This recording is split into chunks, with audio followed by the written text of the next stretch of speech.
On est à Viry-Châtillon, au plateau, place François Mitterrand. Et donc je suis avec Fatima, Tito et Lydia. Très simple, est-ce que vous pouvez nous dire un petit peu juste où on est? Là, c'est place François Mitterrand. Comment vous la décririez, cette place? Une grande place populaire avec des bâtiments tout autour, pas très haut, 5-6 étages maximum, quelque chose de modeste. Mais là, la place est devenue un terrain d'accueil où nous sommes tous rassemblés autour d'un repas. Donc c'est un quartier vivant et très animé. Vous passez souvent par cette place ou pas dans votre quotidien? Tito, hein? Oui, je passe très souvent pour aller travailler. Alors qu'est-ce que je vois? Moi je vois quand même une petite école en face de moi, pas mal de végétation finalement, et puis surtout, comme a dit Lydia, un lieu qui a été investi par les gens, donc nécessairement chaleureux. Investi aujourd'hui par les habitants Voilà, et les habitantes. et donc nécessairement chaleureux quoi. Et Jérôme, en fait ma première question c'était de demander de décrire un peu la place où on est, la place François Mitterrand. La place François Mitterrand, c'est une place verdoyante, entourée de commerçants, des écoles toutes proches. Donc on a 2 écoles maternelles, on a 2 écoles primaires, le collège qui est pas loin, un nouveau gymnase qui est en cours de construction qui sera livré décembre l'année prochaine, qui remplace un vieillissant gymnase, donc c'est des bonnes choses pour le quartier. On a aussi toute une zone pavillonnaire très tranquille. Donc, Et moi ma question là elle est un peu simple, qu'est-ce qu'on pourrait améliorer ici à Viry? Qu'est-ce qui manque pour que ce soit que ça vous convienne plus, quoi, que ça vous plaise encore plus? il manque de la sécurité. Il manque de la sécurité parce que je dirais que l'environnement est devenu insécuritaire depuis 2-3 ans. 2-3 ans. Avec une montée de délinquance exponentielle, des points de deal qui se créent depuis un an.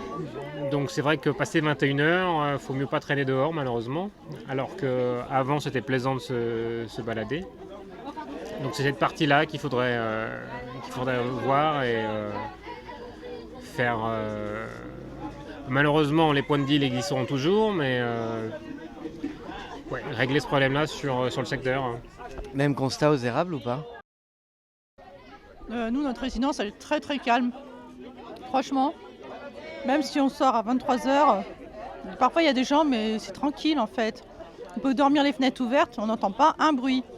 Sauf les soirées où il y a du rugby, du foot, la fête de la musique, mais sinon c'est extrêmement calme. Et par contre, comme dit Jérôme, c'est vrai que on doit commencer à penser,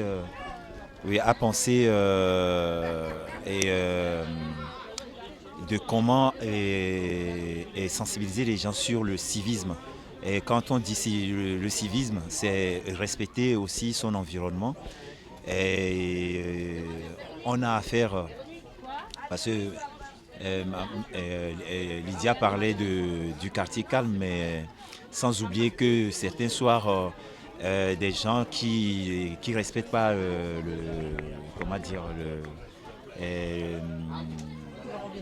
leur environnement et qui mettent de la musique très fort ou qui vont crier par-dessus les balcons. Et aussi, on a un collège qui n'est pas loin des Sablons qui est truffé de quelques incivilités de jeunes. Il y a eu un drame, hein. Oui, où il y avait eu ce drame-là de jeunes et qui continue jusqu'à cette année même. Donc franchement, si on pouvait faire quelque chose, sensibiliser la jeunesse et sensibiliser aussi les familles, ce serait un bon avenir, déjà un bon point pour améliorer le civisme à Viry. Après, je pense que, donc Fatima, je pense que Au niveau du civisme, je pense que c'est une dégradation collective. Et c'est aussi du mauvais exemple de la part des adultes. Je pense qu'il faudrait aussi que les adultes puissent permettre aux plus jeunes de rentrer dans ce civisme-là. Je crois qu'on est dans une société qui s'est accélérée. Et puis je crois qu'il faut surtout qu'on puisse accompagner, quoi. Accompagner avec des structures sociales, avec des... là, je veux dire, les gamins, ils sont sages. Là, il y a des adultes. Comment dire ? Moi, je pense que c'est plutôt une question d'étayage. Tout à l'heure, il y en a qui disaient qu'apparemment ici, il y avait une MJC, mais qu'il n'y a plus de moyens aujourd'hui. Je ne suis pas au courant de ce manque de moyens au niveau de la MJC, parce que la MJC n'est pas très loin, là, je suis à 3 minutes à pied d'ici, et je vois régulièrement des activités organisées au sein de ces MJC, voire même la MJC qui se déporte jusqu'à la place pour organiser des activités. D'ailleurs, il me semble que c'était pour la fête de la musique, ils ont fait quelque chose hier sur la place. Donc bon, peut-être qu'ils ont manque de moyens, mais ça, j'en ai pas connaissance et je les vois très actifs en tout cas. Sur la place, sur le kiosque ? Oui, sur le kiosque. Ouais. Ouais. Bah, j'ai vu des photos, c'était des habitants et des habitantes qui l'ont fait entre eux-mêmes en fait. C'est des habitants. Ouais. D'accord. Ouais. Voilà. D'accord. Un Mais peu comme aujourd'hui, la en MJC fait. vient Ouais. de temps en temps ici pour faire des activités. Il y a des assos aussi. Il y a la bibliothèque juste à côté Oui, il y a aussi la bibliothèque qui fait pas qui est mal juste de à côté. choses. Ouais. Il y a la bibliothèque. Les maternelles vont souvent à la bibliothèque juste à côté. Il y a la crèche aussi. Ouais. Non, mais après, je vous laisse la parole parce que je suis avec Viry. Mais après, je pense que effectivement, il y a des choses pour les enfants et tout ça. Mais moi, je pense que, alors c'est sûr, après, ceux qui dealent, etc., c'est des problèmes judiciaires et policiers. Mais à un moment donné, on peut aussi se poser la question comment ils sont arrivés à ça, quoi. Comment ils sont arrivés. Bah, c'est une nuisance, hein. Je veux dire, moi, j'ai des enfants. J'ai pas envie qu'ils voient ça, quoi. Hein. Je traverse certains quartiers à Savigny. C'est nos anciens élèves, hein. C'est pas beau, hein. Mais ce que je veux dire, c'est qu'il n'y a pas de fatalité. Je pense qu'une politique envers la jeunesse, une politique d'insertion, d'accompagnement, enfin je sais pas, il faut des psys, voilà, je pense qu'il peut y avoir ce travail de fait aussi. Ou peut-être commencer par les enfants. Déjà les enfants, respecter les enfants. Respecter les plus petits que soient. Parce qu'il n'est pas normal qu'encore à ce jour, les enfants, en hiver, je le dis tout le temps, on se paye ma tête avec ça, mais les enfants, les miens, même mes petits-enfants, j'en suis sûre, se laveront encore les mains avec de l'eau froide. Parce qu'on ne peut pas mettre un putain de thermostat. Pardon. C'est à Beaubourg, on va se laver les mains, les touristes, ils appuient, l'eau, elle est mitigée. Pour les enfants, les ATSEM, elles ont bien l'eau chaude. Mais les enfants, eux, on leur fait laver les mains. À la sortie de la récréation, ils ont les mains congelées dans de l'eau froide. C'est que comme ça, on ne s'occupe pas des enfants. C'est pas normal qu'ils soient 40 dans une classe. Ce n'est pas normal qu'ils soient dans une classe. Il n'y a pas besoin de monter à 35 degrés. Hein. Déjà 27, 30 mômes, ils crèvent de chaud. On ne s'occupe pas des enfants. Ça prouve bien qu'on est dans une société qui est malade parce qu'on ne respecte pas les plus petits. C'est une fausse égalité que l'on a. C'est une égalité d'apparence parce qu'en réalité, on laisse mourir les vieux dans des mouroirs et on laisse les petits qui ne peuvent pas se défendre. On les laisse dans des conditions de vie misérables et c'est dans les écoles de la République. Moi, c'est des choses qui me révulsent, qui me dégoûtent. Je ne comprends pas. Jamais on mettrait un bébé dans de l'eau froide pour le rincer. Pourquoi on fait ça dès qu'ils ont 3-4 ans ? Enfin, même ça n'a pas de sens de mettre des enfants 25 dans une classe. Si on devait faire 25 enfants à la fois, on en ferait par des portées. On accouche un par un. Une maman qui en a 2, même un papa, il se retrouve mais dans un état de fatigue monstrueux. Alors demander à un être humain d'élever, parce que finalement les maîtresses, elles font le travail des parents maintenant. 25, elles toutes seules, mais elles ne peuvent pas. Surtout que 25, c'est quand elles ont de la chance, quand elles sont en ZEP. Hein. Sinon, c'est 35. Bon, message entendu. Revenons-en un petit peu à Viry-Châtillon. Parce que... Bah, moi, À Viry aussi, c'est comme ça. Hein. Ah si, je les ai faites. J'en ai fait quelques-unes, oui. Camus qui est à côté. Du Bellay, c'est comme ça. La Fontaine, c'est comme ça. Esclangon, c'est comme ça. Donc oui, la plupart des écoles de Viry-Châtillon. Et de partout en fait.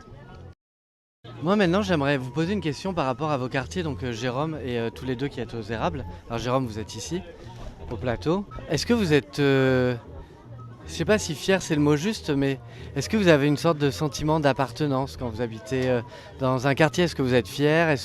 Parce que je sais que Viry, je pose cette question parce que c'est quand même assez séparé entre le haut et le bas. Donc je voulais savoir, est-ce que quand vous êtes en bas, vous dites on est des Érables?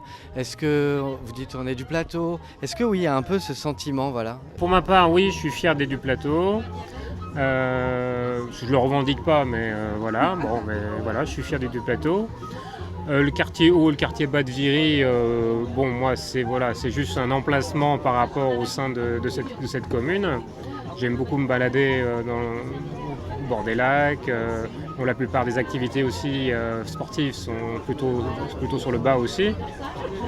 Que ce soit profiter de la piscine, profiter des stades. Donc oui, l'implémentation de structures sportives est bien complète au sein de Viry-Châtillon. Donc c'est vrai qu'il y a ces lacs, il y a le bord de Seine qui a été complètement réaménagé, qui est aussi agréable aussi de se balader le long du bord de Seine. Et vous avez dit au tout début, je suis fier, même si je ne le revendique pas, d'être du plateau. Oui, mais oui, parce que pourquoi? c'est un quartier, voilà, ça fait un petit village. Voilà, vous voyez, on est bordé de commerçants, donc on a tout en local. Bon, pas loin, on a l'accès aux autoroutes. Un peu plus bas, on a l'accès aux transports en commun. Il y a le centre commercial avec le Leclerc qui est juste à côté, donc c'est très pratique pour les courses, pour les commodités, je dirais. Donc voilà, moi j'ai la pizzeria Akela, voilà, j'ai sympathisé avec le patron. Donc quand il me voit, c'est bonjour voisin. Voilà, je connais un peu tous les commerçants du coin aussi, donc voilà, c'est chaleureux, je dirais.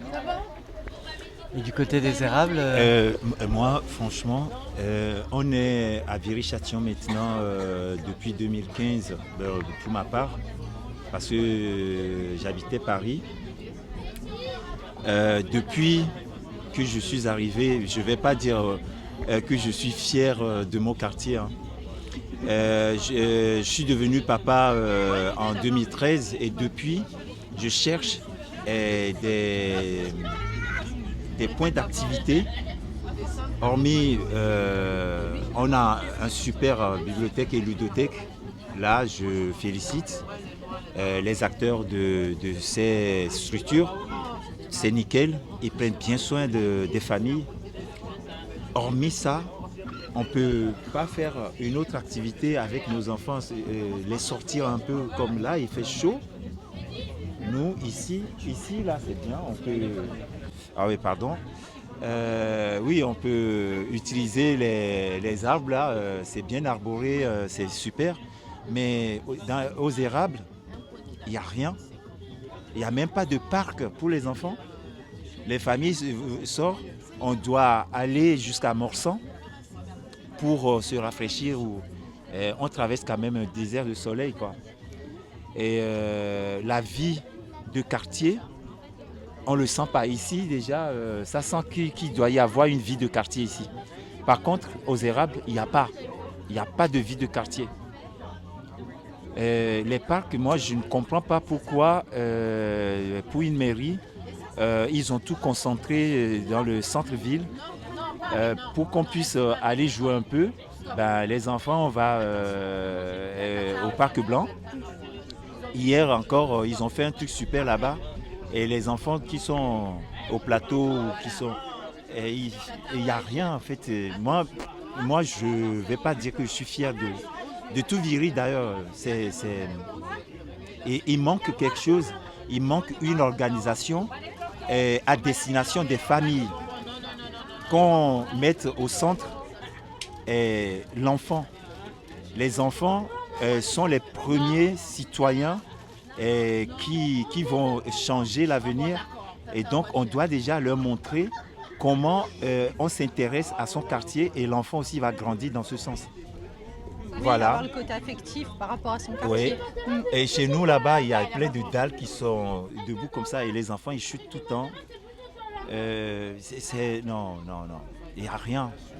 Il n'y a plus rien. Il y avait quelque chose, mais comme ça devenait un point de deal, après plusieurs descentes de police, et dans la résidence, il a été décidé d'enlever tous les bancs parce que chaque banc devenait un point de deal, et du coup ils ont dû enlever les toboggans et tout parce que finalement, qui profitait des toboggans, c'était pas les enfants. C'est des excuses. Moi, je dis ça parce que je travaille à Grigny. Ce qu'on appelle des points de deal, on connaît. On va au cœur de ces foyers qui vendent des choses. On discute avec les jeunes. On sait comment. Mais ça, c'est des excuses d'adultes pour ne pas venir apporter un bien-être dans les quartiers. C'est des excuses. À Grigny, il y a plein de parcs.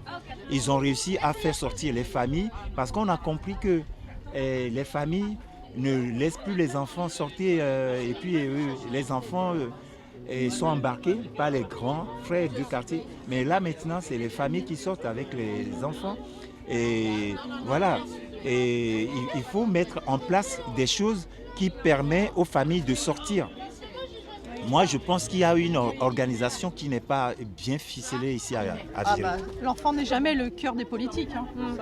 Alors donc moi, je suis enseignante dans le bas de Viry-Châtillon. Et en fait, il y avait un espace avec une barrière, un grand espace de pelouse, de verdure. Et en fait, on a décidé d'enlever la barrière et de mettre des bancs. Et franchement, les enfants, tous les soirs, ceux qui sont en appartement jouent en bas de l'école. Et je les regarde, les parents discutent entre eux, ça fait de la convivialité. Je pense que l'espace, il est aussi porteur je veux dire, tu as envie de parler à ton voisin. Il faut qu'il y ait un lieu où s'asseoir. Donc, l'environnement urbain, c'est quelque chose de clé. On sait très bien, par exemple, sur Ivry-sur-Seine, il y a eu des expérimentations au niveau architectural sur une résidence. En fait, il y a des balcons en commun pour que les gens puissent se croiser, etc. Donc, c'est sûr que dans une politique de ville, l'environnement, c'est quelque chose qui doit être pensé et pensé fortement, et notamment dans des endroits où on sait que dans les immeubles, il y a de la promiscuité, il peut y avoir de la violence, il peut y avoir tout un tas de choses. Qu'effectivement, dans une campagne municipale, c'est quelque chose qui est important. Et là, on voit par exemple sur ce que vous avez fait aujourd'hui, le fait de sortir 10 sacs poubelles de déchets. Je pense que ceux qu'ils ont ramassés, ils ne jetteront plus jamais. Donc ça peut être aussi des choses pas coûteuses, mais réinstaller le vivre ensemble, etc. Alors c'est sûr qu'il y a des points de deal, tout ce qu'on veut, mais après, il ne faut pas laisser la place aux autres. Il faut se réapproprier l'espace et... Non, c'est compliqué de se réapproprier l'espace. De jour, oui, mais de nuit, on se réapproprie l'espace. De nuit, on se réapproprie l'espace. Donc, c'est très compliqué. Et au sujet de la mobilisation du jour, moi, je suis déçu parce qu'il n'y a pas tant de monde que ça qui est mobilisé. Oui, mais on commence un petit peu comme ça tous les jours. Faisant toutes les réunions de quartier, par exemple, ceux des réunions de quartier ne sont pas présents aujourd'hui, par exemple. Oui. Donc, voilà, mais... c'est un constat. Merci Lydia. Après, ce qu'il faut se dire, c'est que de toute façon, là, on est quand même la veille de la fête de la musique. Les gens sont peut-être... Il fait chaud, etc. Mais moi, je vois pas mal de gens. Il y a pas mal de politiques, là, je peux vous dire. Il y a des gens d'Atis, il y a des gens de Savigny, il y a des gens de Corbeil. Après, c'est comme ça, je veux dire, de toute façon, il faut persévérer. Les choses, c'est pas magique. On n'est pas à une manif... Il faut... Non, mais moi je pense que déjà, les gens qui ont vécu ce moment, notamment les gamins, ils se rappelleront, et puis après il faut recommencer demain, après-demain, etc. Il n'y a pas de magie. Non, c'est de la répétition. En gros, il faut organiser ça une fois par mois, par exemple. Voilà, c'est ça. Mais franchement, moi je trouve que le fait que... Il y a un impact réel sur le long terme. Ouais. Le fait que ce soit les gamins qui ramassaient les papiers, moi je suis sûre qu'ils n'en jetteront plus. Et quand même, ça fait peur, le nombre de sacs. C'est énorme. Ça veut dire... Non, c'est pas pour comparer, parce que je suis du milieu, je suis du social. Ouais. Et une activité enrichissante et qui entraîne et qui sensibilise. Nous, on le fait à Grigny, hein. Et c'est les jeunes, on a commencé par les enfants, qui sensibilisent les parents. À telle date, on va faire le nettoyage éco-citoyen. Du coup, le papa ne peut pas dire non à sa fille ou à son fils.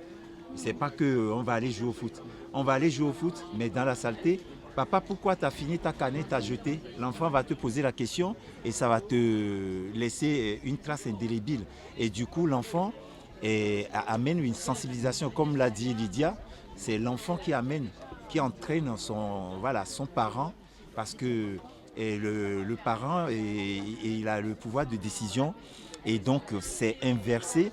Et l'enfant arrive à donner, comme on dit, et il va donner un truc, mais c'est pas l'enfant qui va décider au final, c'est le parent qui va décider, oui, viens, on va aller.